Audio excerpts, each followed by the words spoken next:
Good morning. Welcome to another Theory Thursday. Today we are talking about scale patterns. If you have the pattern, you can find the scale, and it's very powerful, and I'll show you why. But first, I'm wearing my gold tweed tie today, and this has been my favorite recently. My gold Timex Easy Reader. That's what they call it. So.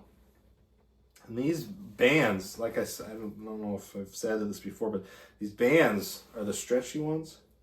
They usually clip my arm hair, and it hurts a lot, actually. But this one doesn't for some reason. So, very thankful for that.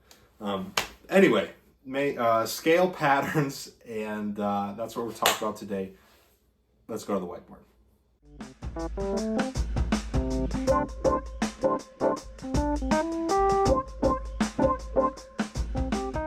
Good morning, everyone. Today we are talking about scale patterns, how to find them, how to shape them, and how to use them. So similar to triads, how a major triad is always a major third and then a minor third stacked on top of it. You can start on any note, and that's going to be the case. Just for example, we'll take D. Right? If we wanted to make a D major triad, we'd start at D, we'd count up a major triad, which is 4 half steps, we'd get F sharp, and then a minor triad, which is 3 half steps, which would give you A. D, F sharp, A is a major triad. You can use that on any note you want, and it's going to be true, okay? That's a pattern. So similar to that, scales, you can do the same thing, and that's what we're going to talk about today. First, let's look at the major scale. Okay? The major scale. Now I'm going to write this out, and it's probably not going to make sense right away, but I promise it will.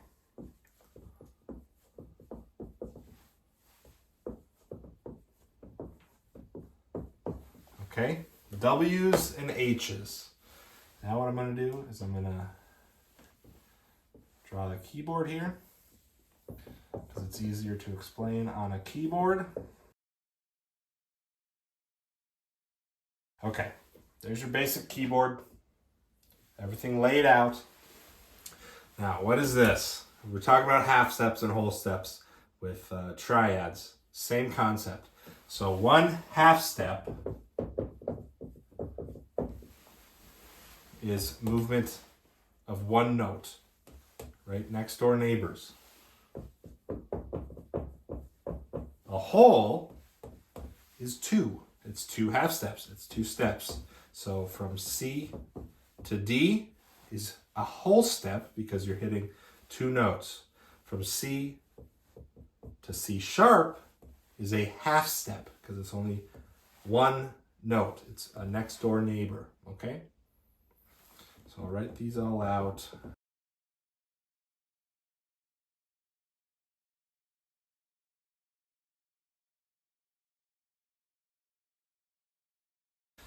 Now, if you remember, these black notes on the piano can be either C sharp or D flat, D sharp or E flat, right? It just depends on the context you're in, what key you're in, where you're going, all that stuff. So if we're just spelling out scales, is a really easy way to do it. I talked about it, I think, in the Circle of Fifths video, where every letter name has to be used once, and that'll tell you which one to use. So, for example, let's start with an easy one, key of C, okay? If I wanted to spell out the key or the C major scale, I'm going to use this. We're going to get it, okay? So we start on C. We'll go here. Now it says whole step, half step. So I'm going to go whole step gives us D. Whole step gives us E, right? Whole step. Half step gives us F. Whole step gives us G. Whole step is A. Whole step is B. And a half step gets us C. So we know The key of C doesn't have any sharps or flats in it. And using this pattern, we can spell out the whole scale, and it's exactly what we thought. There are no sharps or flats. It's all the white keys on the keyboard, okay? Now this pattern works for any scale that you want. So this is the other way to find scales. In the circle of fifths video, the way I said you could do it, well, let's do it both ways. Let's just do it for fun. Let's say we're trying to find the key of E, and I want to know what's in the key of E. So the first way you could do it is if you know how many sharps and flats are in a key, that would be the quickest way to do it. What I would do is write out all of the notes. We'll start on E, obviously, A, B, C, D, E, F, G, A, B, C, D, and back to E. And using the circle of fifths, counting around, I know that the key of E has 4 sharps. What are those sharps? You have to know the order of the sharps and flats. To know that, I know that there's an F sharp, there's a C sharp, there's a G sharp, and there's a D sharp. That would be the E major scale. Okay? Now let's say I don't know how many sharps or flats are in the key of E. I just don't know. Well, you can use this pattern. This is the other way to do it. So we'll start on E, and we just count it out. What's a whole step away? F sharp. Now, why is it F sharp and not G flat? Well, because we need to use each letter once. You can't have a G flat and a G. You can't have a G flat and a G sharp, right? Each letter name has to be used once, okay? There's no more, no less. That's how, those are the rules. So let's keep going. F sharp, we can go a whole step, gives us G sharp, right? And that's what we got down here. Now we're gonna go a half step, gets us A. Whole step, gets us B. A whole step gets us C sharp. And again, why it's not D flat? Because you need to use, I'm just going to keep saying it, you need to use each letter name once. Whole step from C sharp, D sharp, and then a half step away from that is E. Okay? Easy as that. So 2 ways to go about the same thing. Now, let's say you wanted to find the minor scale of a certain key. It doesn't matter. You could use this one if you want. If you know your relative majors and minors from the circle of fifths video, and we can talk about this a lot more in depth another time, but the 6th scale degree is the minor, is the relative minor. Okay, what does that mean? That means that C sharp minor has the exact same notes. The exact same notes. So if I wanted to write out C sharp minor, so this is E major. If I could actually write it out. E major, C sharp minor would be, just make some room, C sharp. What's next? D sharp. E. Come back around. F sharp. G sharp. A. B. C sharp. That is a C sharp minor scale. Okay? Now, let's say you don't know that the relative minor is the 6th scale degree. Well, what would the pattern be? We can do it the same way. Let's reverse engineer it this time. If we start on a C sharp, our next note is a D sharp. Okay? So, let's do this. This is major. This is going to be minor.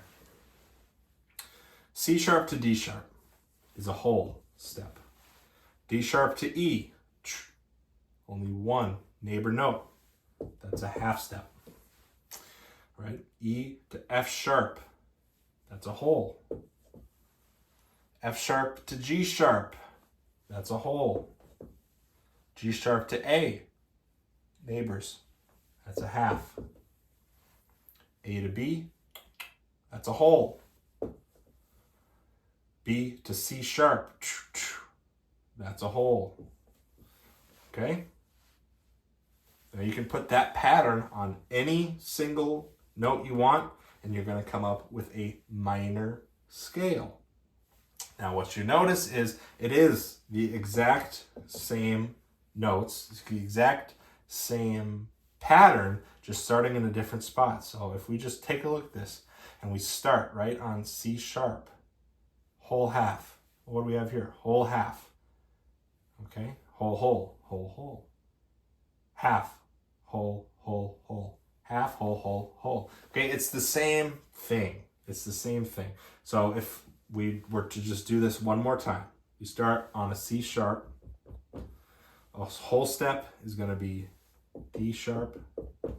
A half step is E. A whole step, F sharp. A whole step, G sharp. A half step, A. A whole step, B. And another whole step, C sharp. Okay? So those are the two patterns. You can memorize them, use them however you want. They are powerful just because once you know how to use it, from the major scale is how you can build all your triads in whatever key you want. So just as a quick reminder, let's say I wanted to write a song in the key of E. Okay? Key of E. And I know that the most popular chords in pop music today are the 1, the 4, the 5, and the minor 6 chord. Okay, so what's the 1 chord? Well, let's number these out.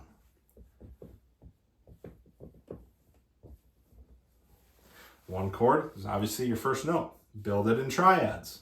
There's no counting half steps or everything because we already have the major scale. These are all the notes that are in the key. Okay, unless you're modulating or going out of the key for some reason, these aren't going to change. These are all the chords that you have in the key are built with these notes. So easy as that. The 1 chord is an E, and we build it in triads. So we skip notes. We have an E, a G sharp, and a B. Okay? Now what's the 4 chord? Well, 1, 2, 3, 4.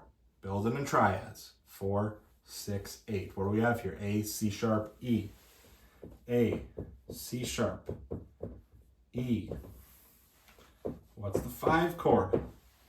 1, 2, 3, 4, 5. It's going to be a B. So we have a B. We have a D sharp. And we have a, what comes after this?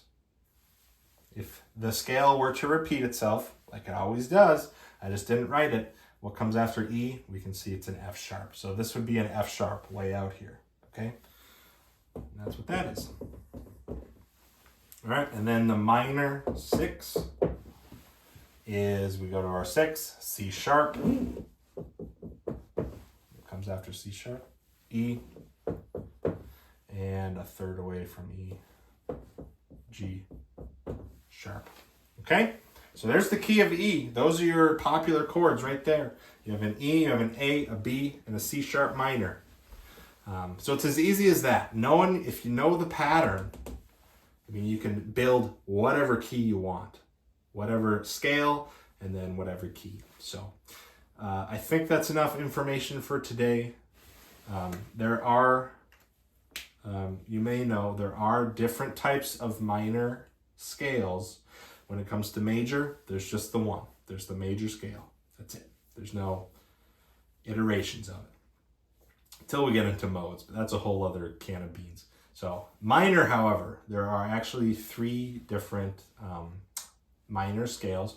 What we wrote out today is called the natural minor. Okay, it's the same notes as its relative major, so it's the easiest one to start with. It's the exact same notes, just starting in a different place.